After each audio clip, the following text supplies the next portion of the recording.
progress onto the how. And so when we were talking about the why, when I say we, it was the PLC leadership group. And so who that group is there's 7 administrators and 28 teachers. They're people who have gone to Chicago to visit Stevenson. And so when we're talking about the why and how important that would be for us, we talked about the idea of bringing in an outside consultant, some expert in the field, but it was Ethan Dusto who actually suggested that that would be the wrong approach in addressing the why. Because our plan is not to buy a canned program. Our plan is not to buy or to do something strictly out of a book. We obviously know the principles that PLCs are based on, but we want to create them here at Creek and make them ours and make it be an organic effort. And so I think Ethan's point was we don't want an outside expert because that's not what we're doing. We're creating this on our own. And so he said that it should be the PLC leadership group that would do the why. And a lot of his peers were supported that idea. Thought that was the way to go. So in a little bit here, we'll have the panel of 12 who volunteered to be part of this come up and we'll do some Q&A. I have questions that you guys submitted, but then also we'll let you ask questions live in the audience too. So I realize that today in the theater we have people who are very excited about the idea of PLCs, who are hungry for more, given that we've had this one day a month collaboration time. But I also know that there are people who resent the idea and aren't happy and are scared. We also have a lot of people who are somewhere in between. And going back a little while, I would probably be in the camp of not really being interested in the idea and not really thinking it was right for Creek. Having respect for it and for those schools that do it, but just not thinking it was what we need. So what happened for me was, and by the way, most of you know kind of my story, but I worked at Denver South for a hot minute. So really, I've been at Cherry Creek High School my whole career. And so much of what I believe in, is based on what I've learned here. And so going to Chicago was an eye-opener for me because so many of the models that I've seen, the PLC models around me, I felt like were wasteful, weren't really respectful teachers. I think that they didn't really treat teachers as professionals. And I felt like, for the most part, they didn't allow you to sign up. And I think the reason why that happens is because it's easier administratively if you're just making decisions and then everyone's doing the same thing. But then that model doesn't work, and that's not what I was interested in. And so at Stevenson, seeing what they were doing there, it very much is teacher-centered, and they're the ones who created it, and it's not about administrators. So that was exciting for me. I went there thinking, oh yeah, I'll do my due diligence, kind of like I did last year or a few years ago and looking at DU for graduation. I have no interest in graduating from DU. I love our ceremony, and I know we have to deal with weather, but I can deal with weather. I wouldn't want to scrap a beautiful ceremony just because of every 5-year potentially rain. So, thought I'd do my due diligence and go there. But I had teachers with me, and their enthusiasm for the idea, and there are different levels of enthusiasm, but their openness to the idea and kind of the way it opened their eyes, it made me feel like, yeah, this isn't just something that I'm excited about, other people are too. So, as a principal, I feel like in my 8 years, I've been somebody who hasn't been an agent for change unless I felt like it was something that was going to be good for kids and something that would be good for Cherry Creek High School. And in fact, there's a lot of times where there's encouragement for us to change when I fought those fights because they're just not what's right for Creek. So block schedule, changes in the math curriculum, changes to the scope and sequence of social studies simply to accommodate a requirement of personal finance for all kids before they graduate. Graduation, so there's some examples. So I feel like I've been somebody who's been honest, fair, somebody we can trust, but I also feel like I can also trust you guys and treat you as professionals. And so that's what was so exciting about Stevenson, is I saw all those same values that we care about present in their model. Jack, you can go to the next one. So, how many of you guys have gone to district meetings and felt like you were probably the least liked person in the room simply because of where you work? So that happens to me about on a weekly basis. I think that happens a lot. One is probably because we have been successful. I also think that people in other schools feel like we play by different rules, or we have different rules. And I don't know if that's really the case, but I think we do have really strong values, and we have strong beliefs. And we've carried those for well over 60 years in helping us make decisions. And so I think it's more that. And so this change isn't an effort for us to be like our sister schools. Not that what they're doing isn't good. I think a lot of them are doing really good things, but the things that they're doing are appropriate for them. And so I want to do things that are appropriate for us. Nor are we trying to be Stevenson High School either. We do resemble Stevenson High School more than any of our sister schools in so many ways. The performance level that we're accustomed to, it looks like Stevenson's. Their student body, the demographics, they look like ours. But I don't want to be Stevenson, and I don't want to be our sister schools. I want to be free. I want this to be ours. So the model there, again, was one that was built on respect, treating teachers like professionals and being fair. And that really resonated with me. And that's what got me excited. And taking 3 different groups there, I feel like all of those groups have felt a similar amount of enthusiasm for the idea. Not to say that everybody who's gone is in love with the idea, but they see the value of the idea in the properly. And so that's been very helpful for me. So one of the questions that was submitted is, things are going really well at Creek, and they are. There's nothing wrong with us. We're not making this change because there's something wrong. If you look at, this is just this year's little snapshot of data on some really important measuring stakes, and we're doing extremely well. In fact, we're performing at levels that this school has never seen before, and that's saying a lot because we have such a rich history. So this ACT score is the highest it's ever been as a state-mandated test. The graduation rate is outstanding. Down at the bottom, this has been announced, but I don't know if all of you know well enough that we received 2 awards from the Colorado Department of Education. One is the John Irwin School of Excellence Award, which we pretty much have received every year since it came out. But for the first time ever, we also received the Governor's Distinction Award for growth. And that was really exciting because that's been a really hard one for us to attain because we are so high performing. And so this year we achieved both. And so that was presented to us at the school board in March. And so all of these things are very impressive, and you could argue that what we're doing is working just fine. And I would agree, except I also think that this is now our new norm. So the days of us scoring a 24 composite score and 24.3, that's not our norm anymore. Our school board expects us to be this. Our community, our parents, our students, and I think you expect us to be this. We all take so much pride in what we do. We don't want to see us underachieve or dip during our time here.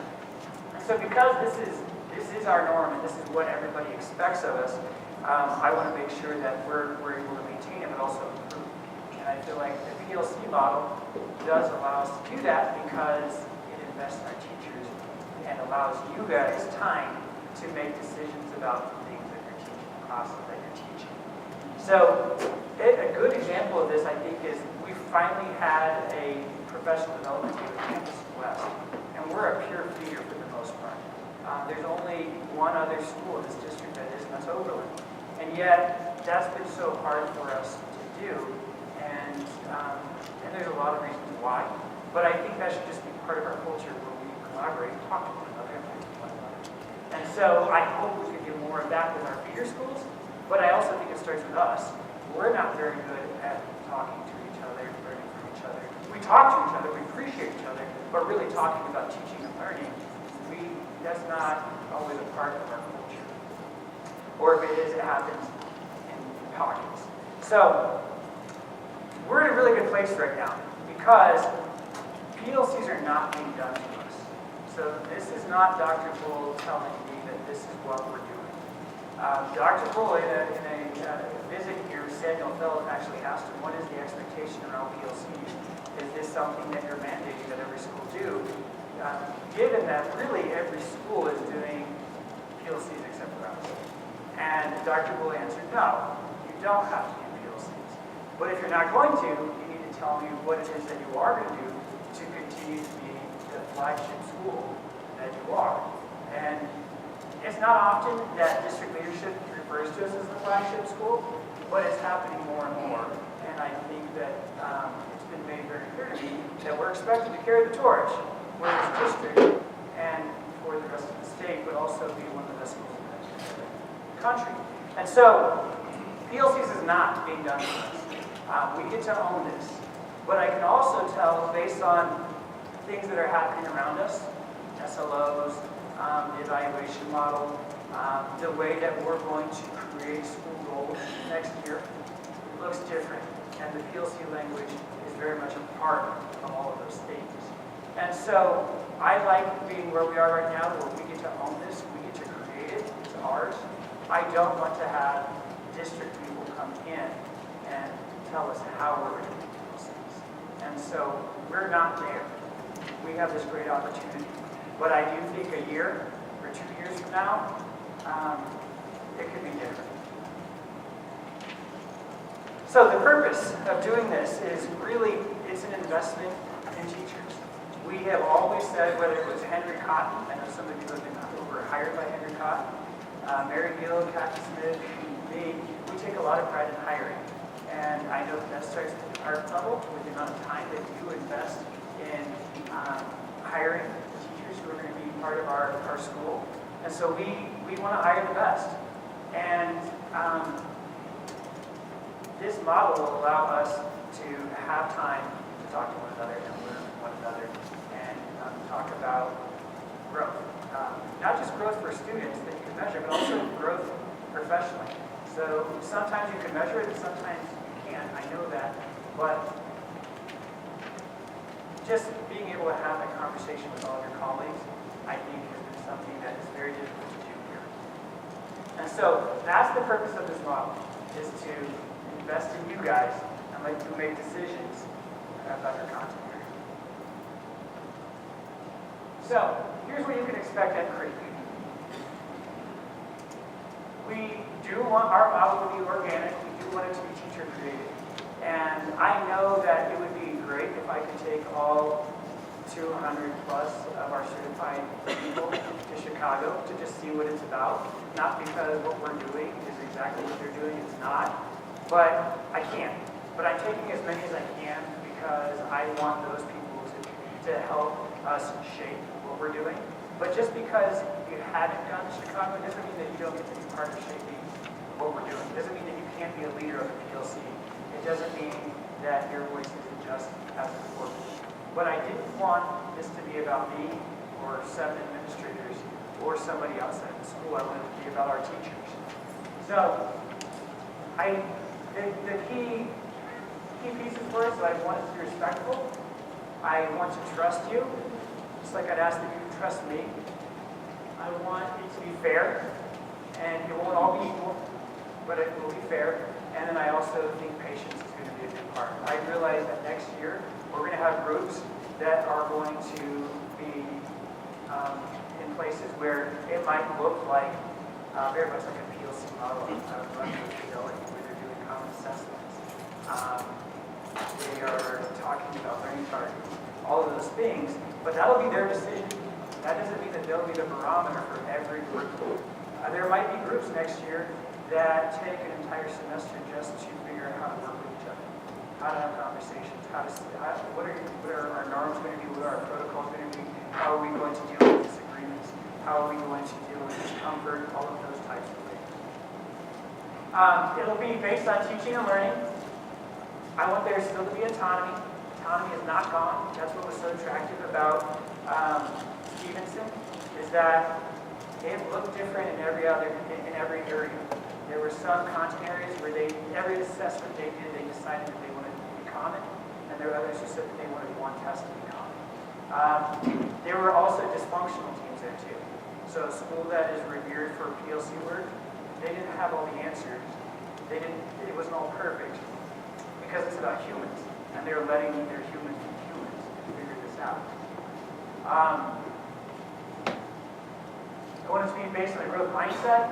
I hope that we'll look at this work and not think about doing 2 PLCs versus 1 as a punishment. That you get to be part of a group with the idea that you're going to learn, that you're going to talk about what you're teaching, what kids are learning, not that you have to be part of 2 and somebody else has to be part of 1. And that will happen. I want us to be able to talk and work together. We will talk about learning targets, the things that are important in our content area. But it won't be outside people who don't teach the subject talking about learning targets. It'll be people who are actually teaching the class. And we'll have a way of measuring if we're hitting those learning targets, but it'll be the group that decides. It might be something as simple as a formative test that's 3 questions long, but your group will decide that. I want to come forward. This is becoming more and more important to us, and I'm hearing it more and more in our community. Every single month when I meet with my parent groups, I have 4 of them, something basically in this area comes up. And it's getting harder for me to answer why there isn't common core and why there are 10 different experiences for one class. And I don't want them to all be exactly the same, and I'll always justify why they're not going to be the same.